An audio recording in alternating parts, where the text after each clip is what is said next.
orang yang sangat keras dan sombong. Sampai-sampai di masa kuliah saya menjadi seorang yang ateis. Bersyukur step by step saya bisa belajar mengenal iman Kristen. Dan di pertengahan tahun 2000 saya mendapat jamahan Tuhan, hati saya remuk dan saya merasakan Tuhan. Dan saya tidak bisa menyangkal lagi. Saya melihat begitu jelas bahwa Yesus adalah Tuhan. Saya kemudian di akhir tahun 2000 datang ke pendeta saya pada waktu itu dan saya minta dipermandikan. Gereja waktu itu mengajarkan saya bahwa baptisan adalah untuk memproklamirkan kepada dunia bahwa saya sudah percaya Yesus sebagai Tuhan. Dan bahwa itulah iman sejati yang sudah menyelamatkan saya. Bahwa saya sudah masuk ke dalam hidup yang baru bersama Tuhan. Namun sayangnya pada waktu itu, saya belum diajari bagaimana bertobat dengan benar. Saya tidak dibantu meyakini bahwa saya wajib menyangkal diri dan memikul salib setiap hari. Akibatnya, tidak lama kemudian saya jatuh lagi ke dalam berbagai dosa lama yang ternyata masih terus mengikat saya. Kemudian saya berpindah ke gereja yang lain, yang banyak berbicara tentang berkat-berkat. Saya terlibat dalam berbagai pelayanan dan juga belajar firman, sehingga saya merasa kerohanian saya terus bertumbuh. Saya menjadi lebih mengerti banyak hal, dan mengenal dekat banyak pendeta dan penginjil. Terkadang saya juga bisa sharing firman Tuhan dan bersaksi. Kebetulan di masa itu bisnis saya berkembang dengan baik, sehingga saya jadi makin yakin bahwa saya sudah sangat rohani. Terbukti Tuhan memberkati saya berlimpah-limpah. Dan saya ada di lingkaran orang-orang yang setia melayani Tuhan. Di waktu-waktu itu ketika belajar firman, kami lebih membahas ayat-ayat yang menyenangkan dan yang sesuai dengan keinginan, sehingga jadi klop lah. Karena saya memang suka itu. Kami tidak menyinggung hal-hal yang dalam, apalagi sampai masuk ke akar masalah, yaitu dosa. Karena dosa adalah urusan pribadi saya dengan Tuhan. Dan untuk masalah pribadi, orang lain nggak perlu ikut campur. Tidak ada juga pembimbingan sehingga saya nggak bisa melihat dengan jelas apa sebenarnya kelemahan-kelemahan saya. Apalagi akarnya, yaitu dosa-dosa saya, tidak ada pemberesan melalui pertobatan yang sejati. Ada sih perubahan-perubahan dalam sikap dan tutur kata. Saya menjadi lebih santun dan lebih lemah lembut, dan kelihatan lebih tenang dan berwibawa. Di awal tahun 2014, saya diajak Bible study oleh seorang brother, dan saya diperkenalkan dengan banyak brother yang lain. Mereka begitu semangat dan tulus membantu saya. Tidak mudah untuk saya belajar, karena sudah terlalu banyak pengetahuan yang ada di benak saya, dan saya yakini itu benar. Karena saya ini sepertinya tipe yang kritis, saya suka belajar tetapi saya kaku memegang prinsip dan keyakinan saya. Butuh waktu panjang sekali, sampai 4 tahun, untuk saya semakin mengerti bahwa ternyata begitu banyak pengetahuan saya yang tidak sesuai firman Tuhan. Bahkan kata-kata dasar saja, seperti misalnya iman dan pengharapan. Ternyata pengetahuan saya itu terbalik-balik. Harapan atau keinginan saya sebut sebagai iman. Bahkan sebenarnya itu pun bukan pengharapan yang sejati, karena lebih berasal dari keinginan daging saya saja. Contoh lain lagi misalnya kata berserah. Betapa sering saya berkata dan menyanyi saya berserah penuh kepada Tuhan, bahkan sambil menangis. Namun kendali hidup saya pegang dengan cara saya sendiri. Dan tidak jarang saya kompromi dengan dosa-dosa di sana-sini untuk memuluskan saya mencapai keinginan saya. Contoh lain lagi yaitu kata kerendahan hati. Saya pikir saya sudah rendah hati karena saya bisa lebih santun dan lemah lembut, dan lebih sabar mengampuni kesalahan orang.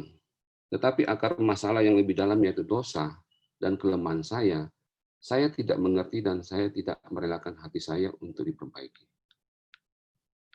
4 tahun belajar dan bergaul dengan murid-murid Yesus, lambat laun saya menjadi mengerti ayat di atas.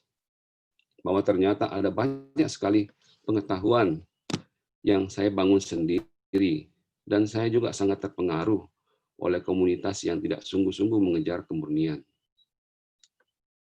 Sesungguhnya dasar hidup kami bukan iman kepada Kristus, melainkan keyakinan diri sendiri yang masih dikuasai oleh keinginan duniawi.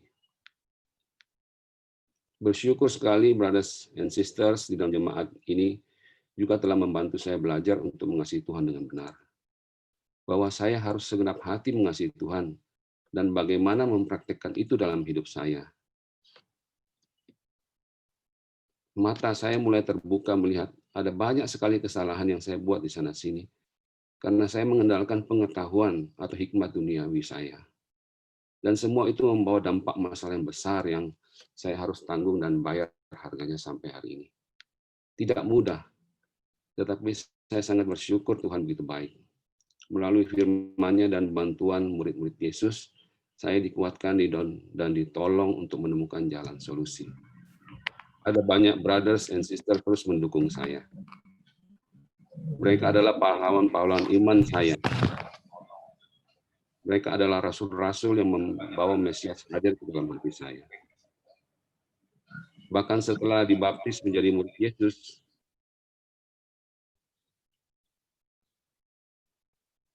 tapi saya masih terus dibimbing untuk membangun hidup saya yang baru di dalam Tuhan. Saya juga sangat bersyukur 3 bulan yang lalu istri saya juga bergabung menjadi murid Yesus. Hubungan kami makin dipulihkan. Kami terus belajar untuk bisa sehati dan sepikir dalam Tuhan. Pada akhirnya mata hati saya terbuka. Saya bisa mengerti bahwa puluhan tahun perjalanan rohani saya mulai awal sampai sebelum menjadi murid Yesus, kalau disimpulkan sesungguhnya adalah sebuah bentuk pembuktian diri saya sendiri. Ini dasarnya adalah keinginan daging atau ego saya. Setelah menjadi murid Yesus, saya mulai diajar untuk mengasihi Tuhan dengan benar dan memberi diri kepada Tuhan, agar hidup saya bisa dipakai seturut kehendak Roh Kudus. Dan Kristus menjadi satu-satunya dasar dan fondasi hidup saya. Ini proses panjang yang tidak mudah. Saya harus bertobat dan menyangkal diri setiap hari. Karena ada banyak sekali dosa dan kelemahan masih bercokol di hati saya. Dan Tuhan mau menyelipkan semua itu satu demi satu. Tentu ini sangat tidak nyaman bagi manusia lama saya. Apalagi kalau itu semua sudah menjadi karakter. Tidak mudah membukanya apalagi untuk menyelipkannya.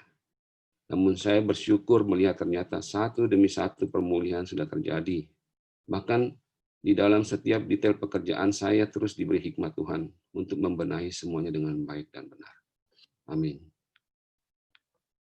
Demikian kesaksian saya bagaimana salib mengubahkan hidup saya. Bapak, Ibu, Brasister, saat ini mari kita mempersiapkan diri untuk masuk dalam perjamuan kudus. Mari kita siapkan roti di tangan kanan kita. Saya akan bacakan dari 1 Korintus 11 ayat 23-26 yang berbunyi, sebab apa yang telah kuteruskan kepadamu telah aku terima dari Tuhan, yaitu bahwa Tuhan Yesus pada malam waktu ia diserahkan mengambil roti, dan sesudah itu ia mengucap syukur atasnya, ia memecah-mecahkannya dan berkata, inilah tubuhku yang diserahkan bagi kamu. Perbuatlah ini menjadi peringatan akan aku. Mari kita makan.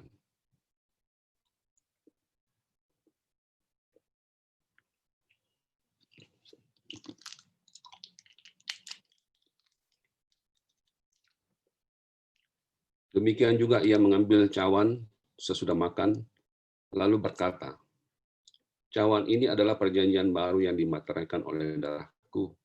Perbuatlah ini setiap kali kamu meminumnya, menjadi peringatan akan aku. Mari kita minum.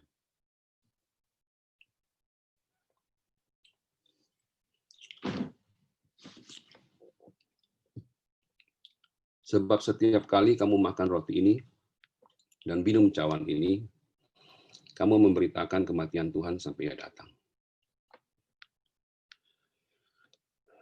Mari kita satu dalam doa. Bapa di sorga, dimuliakanlah namamu. Datanglah kerajaanmu di bumi seperti dalam surga. Terima kasih Tuhan Yesus, Engkau sudah datang ke dunia ini untuk menembus dosa kami dan membaharui hidup kami. Terima kasih Tuhan karena karya agung-Mu begitu sempurna. Engkau disalib agar kami tidak perlu mencucurkan darah sampai mati di kayu salib yang begitu mengerikan. Karena darah dan daging-Mu telah menebus dosa kami. Tetapi Engkau bukan hanya menebus tubuh jasmani kami saja. Salib-Mu juga mau membaharui pikiran kami. Bersyukur karena pikiran dan perasaan-Mu pun telah Engkau nyatakan dengan jelas kepada kami. Engkau sudah mati di kayu salib untuk mempersembahkan seluruh hidup-Mu untuk kami. Betapa beruntungnya kami ya Tuhan, karena tidak ada seorang pun mampu melakukan itu. Hanya Engkau saja, dan Engkau sudah lakukan itu dengan tuntas. Karena itu kami mau menerima Engkau menjadi juru selamat dan Tuhan dalam hidup kami. Bersyukur Tuhan, kami boleh belajar bahwa bukan hanya tindak tanduk jasmani kami yang harus berubah. Karena itu cuma kulit-kulitnya aja. Sesungguhnya salib-Mu bukan hanya mau merenovasi hidup kami. Ibarat sebuah rumah selama hidup kami sudah membangunnya dengan pengetahuan kami sendiri, di atas keinginan dan keyakinan, bahkan iman kami yang palsu. Seindah dan sebagus apapun rumah itu, ternyata sangat cemar oleh dosa dan berbagai kesalahan. Rumah itu bocor dan rusak di sana-sini. Bahkan pondasinya pun keropos. Sehebat apapun kami membangun rumah itu, suatu hari pasti akan hancur berantakan. Tuhan, kami harus mengerti bahwa sebelum terlambat, kami harus membongkar rumah lama kami. Kami harus bangun kembali rumah baru kami di mana Engkau benar-benar menjadi pondasinya. Setiap prinsip hidup lama harus kami evaluasi dan cocokkan dengan firman-Mu. Kami harus rela mematikan setiap pengetahuan duniawi kami. Kami harus merendahkan hati kami sampai ke titik nol agar kami bisa mematikan semua mindset lama kami yang salah. Kami bersyukur setiap kali kami melakukan itu, Engkau selalu hadir memberi kami hati yang baru, yang terang sehingga kami bisa berpikir dengan benar. Terima kasih ya Tuhan, Engkau sudah membawa kami melalui perjalanan rohani yang panjang. Engkau mengutus brothers and sisters yang begitu sabar mau mengasihi kami setiap hari. Terima kasih kami boleh mengerti bahwa hidup kami ini adalah bait-Mu, di mana hanya Engkau yang boleh menjadi pondasinya, dan hanya Engkau yang boleh tinggal di dalamnya. Apapun yang kami bangun di atas hidup kami harus selaras dengan kehendak-Mu. Karena pada waktunya harus kami pertanggungjawabkan di hadapan-Mu. Terima kasih Tuhan, Engkau selalu menolong kami dalam segala detail kami membangun. Kami mau cermati semua itu agar benar-benar bisa terbangun sesuai dengan firman dan kehendak-Mu ya Tuhan.